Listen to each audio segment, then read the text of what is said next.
Upaya Presiden Jokowi dalam memastikan ketersediaan pangan dalam negeri patut diapresiasi dan didukung.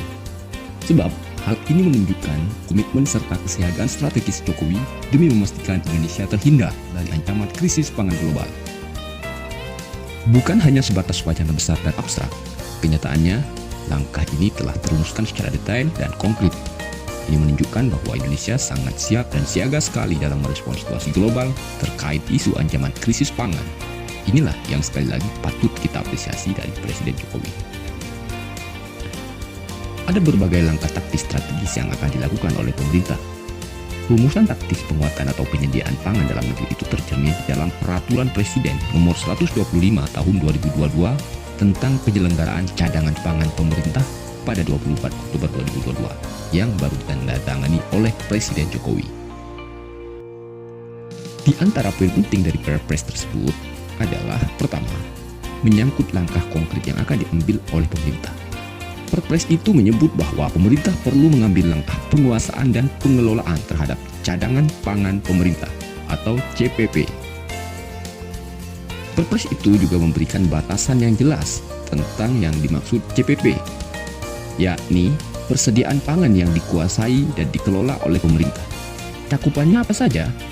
Yakni Perpres itu menyebut bahwa lingkup jenis pangan yang termasuk di dalam CPP mencakup 11 jenis.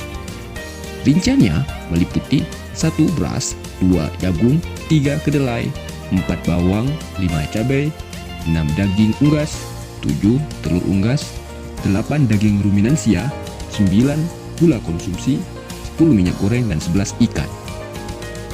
Kedua, pemerintah melalui Perpres itu juga telah memperjelas pihak yang akan mengeksekusi upaya penguasaan dan pengelolaan CPP tersebut, yakni pelaksanaannya nanti ditugaskan kepada BUMN. Ketiga, penyelenggaraan CPP dilakukan secara bertahap didasarkan pada jenis pangan pokok tertentu. Pada penyelenggaraan CPP pertama mencakup jenis pangan pokok yakni beras, jagung, dan kedelai. Dan pada tahap berikutnya akan ditetapkan oleh Kepala Badan Pangan Nasional.